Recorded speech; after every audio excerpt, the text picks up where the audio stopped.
Every dollar that you raise your price goes straight into your pocket as profit. But most small business owners avoid raising their prices even when they really should.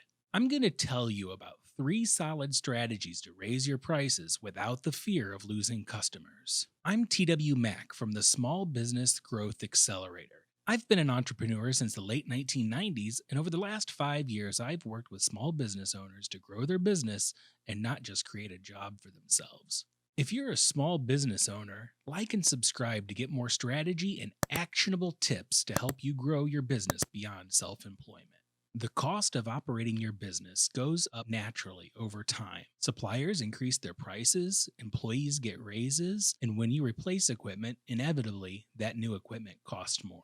If your prices for your customers don't increase, this slowly eats away at your profitability. As a small business owner, you should regularly review your pricing structure to make sure that you're maximizing the profit of your business. Maximizing profit isn't just about greed, it's about expanding your ability to grow your business and to ensure your business remains healthy into the future. Even though the cost of doing business increase over time, most costs don't increase just because you raise your prices. Let's say that today you charge your customers $100 and your cost is $60. If you raise your price to $110, it doesn't suddenly cost you more money to provide the service. Instead of profiting $40, now you're making $50. Now, some of your costs, like commission or payment processing fees, those may increase, but those costs are typically very minimal. The vast majority of your price increase goes straight into your bottom line. It's profit. If it's been a few years since you've increased your prices, you may just be restoring lost profitability, but it's still increasing your profits today. Bottom line, even if you're just offsetting costs that have increased, your price increase results in higher profits now. We've talked a bit about how business costs increase and why that's one of the reasons that you should take a look at your pricing. Keep in mind, though, that the price your customer is willing to pay isn't based on your cost. I did a whole video on how to decide what to charge your customers. I've linked the video in the info box up here. Check it out if you want to make sure that you're choosing the right price point. To maximize your profitability, make sure that you're increasing your prices to reflect the quality of service you provide and what that's worth, and that you're not just guessing. The biggest concern I hear from business owners is that they're afraid to lose customers.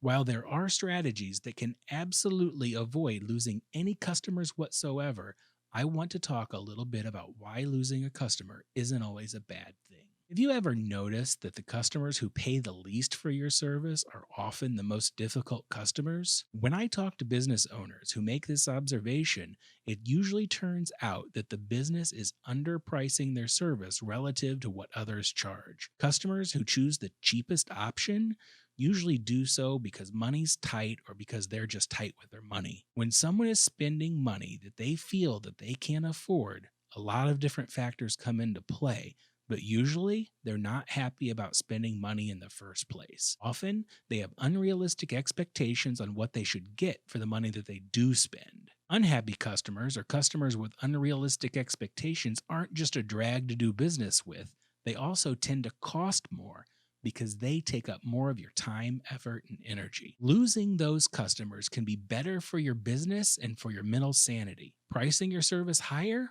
weeds out some of these difficult customers. There are also occasions when losing customers due to a price increase can actually result in doing less work and making the same amount of money or even making more. Let's say that you increase your prices by 25%, but you lose 20% of your customers. At a glance, it looks like you still increased your profit by about 5%.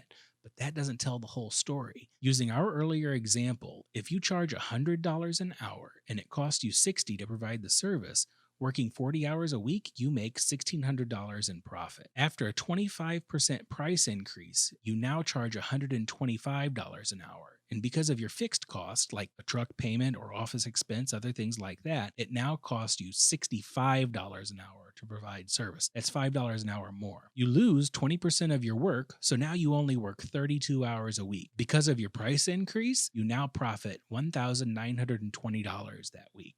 That's $320 a week more, and you're doing less work. When you eventually replace those customers you lost, you'll find yourself making $2,600 a week.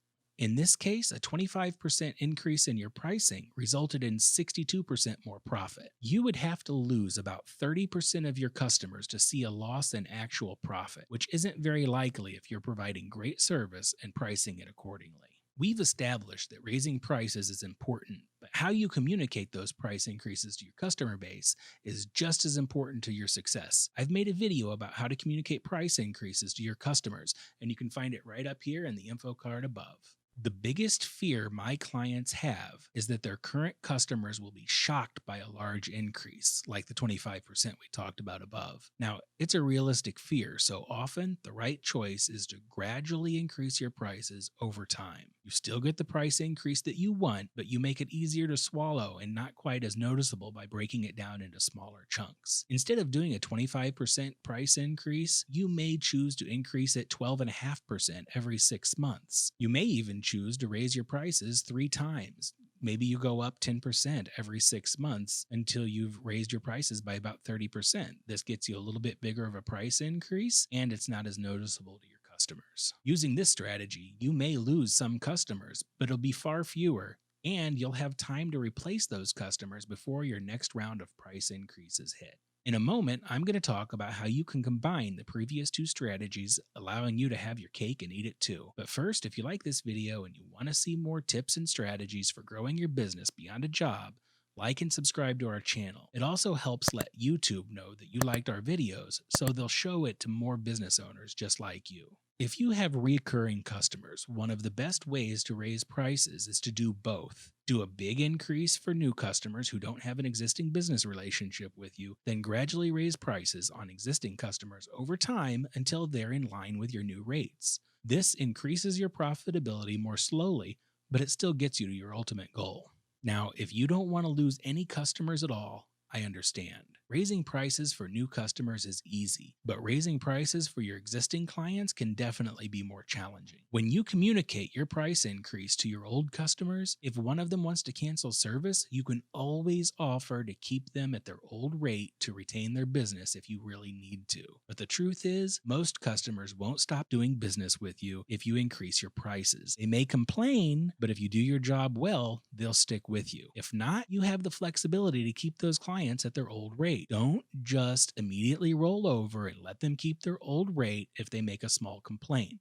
Build value in your service and let them know that you're worth it. Leaving them in their old pricing is only a last resort. Customers come and go over time. We call it churn. When older customers who are paying less no longer need your service, they get replaced with new customers paying the higher rate. When your capacity becomes a problem, you can always take those older clients that you've had for a while that are paying less and move them to your new rates. This strategy gives you full control over your pricing while giving you the flexibility that you need to retain your customers. There's no question that raising your prices is the right thing to do for you and your business. I've given you 3 strategies that allow you to raise your prices flexibly, allowing you to lose customers on your own terms. You can raise your prices confidently, knowing that you don't have to lose customers if you don't want to. If you're still here, thank you. I appreciate the time that you've spent with me, and if I've helped just one person gain the confidence that they need to increase their prices, I'll consider it a great success.